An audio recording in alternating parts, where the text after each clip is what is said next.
It's my feel-good breakfast show.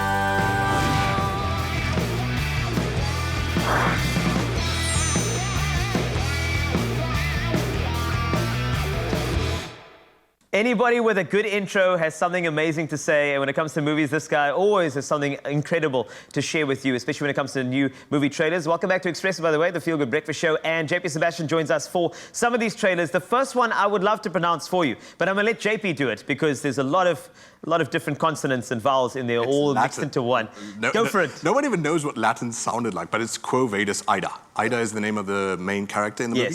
And Quo Vadis is from, it's a Polish rewriting of an apocryphal book in the Bible about St. Peter crossing paths with Jesus as St. Peter is trying to flee Rome, where Christians are being persecuted and mass killed. And Quo Vadis means, where are you going? He says to Jesus. And Jesus says, I'm going to Rome to get crucified again. So that's already quite a foreboding title for a movie about a true story, in fact.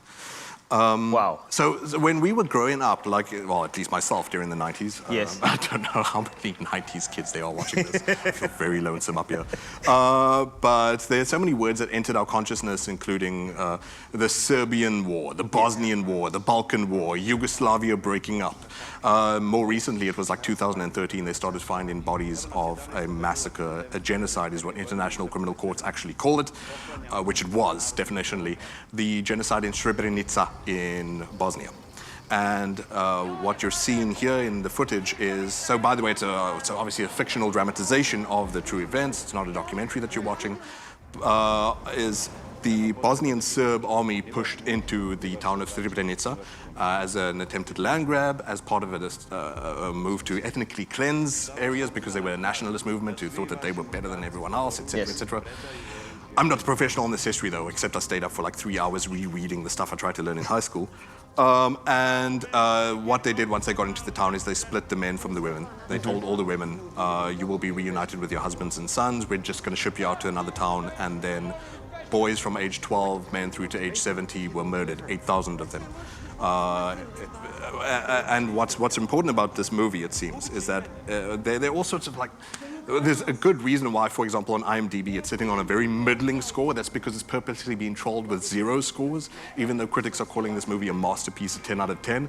That's because there's so much tension still about... Absolutely. What people... There's still genocide deniers, for example, among Serbian nationalists, even in present day. And why? Because this is so recent, guys. This is 1995. We think movies about genocide and, say, the Holocaust, for example, they're all black and white. Yeah. No, this is at a time when people were wearing bomber jackets like we were in the 90s. This is color television. This was 1995. That the wound is still fresh in a movie like this, especially during these days when we're seeing the rise in xenophobia, which is an utterly stupid position to hold intellectually, that these things become so pertinent. Not because it's trying to say who did what, but how did we fail to respond? Much the same as that movie Hotel Rwanda. Yes. This is also primarily about the failure of the United Nations, NATO, and whoever else internationally to realize that this was going to happen. And was it allowed to happen? Who knows? Quo Vadis, Aida will be thrashing all of that out. No date for it in SA just yet, but it is Bosnia-Herzegovina's official submission for Oscar consideration this year. And I can tell that by watching the trailer, and also the great thing about a movie like this is that movies are very, very good at awareness and actually bringing something to the fore, and I think this thing is going to do exactly that. Over to our next movie, which is Night of the Kings. Let's move on to that, because I believe that this is also a submission for the Oscars. Yes, this is, we can all be proud as Africans that the Ivory Coast, this is their 3rd Oscar submission, because they had a long time where the industry just was in decline because of political reasons, and this is one of the things that the movie sort of tackles in a way, is how do you tell the story of what happened in a country that felt so closed down to, say, art and whatever.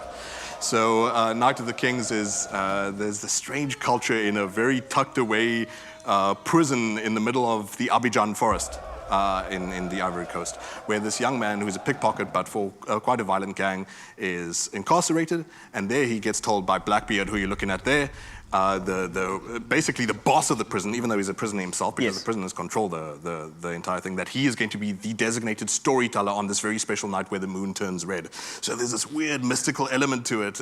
You saw the trailer. I'm sure you Yeah, thought that it was very. The mood was so strange and mystical. And if he doesn't tell stories that are good enough and all the way through from the moonrise through to moonset, then he gets killed. This is also a part of some weird cultural peacekeeping things between the rival gangs inside the prison. But look how amazingly shot this looks. I'm very, very excited for what this means for Ivory Coast. I hope this gets nominated. For now, it's only on the shortlist for consideration, though. But I hope so too. I think this is one of the ones to watch most definitely. Any release date for South Africa just None yet? for South Africa just yet, but you know, a lot of these movies, shame, they just have to do the week on circuit so that they get considered for Oscars, because that's Yeah. like one of the legal requirements. Legal, but like the regulatory requirements. But we'll probably get it for like a festival later on. And if it gets enough hype at the Oscars and from doofuses like ourselves, movie lovers shape. Yeah, then, definitely. Well, Quo Vadis, Aida, as well as Night of the Kings, those two movies, go check them out. A little later, JP will be telling us about more trailers coming up and some animations that you may really need to look at. So that's going to be a tad later right here on Expresso. It's a big SpongeBob fan over there.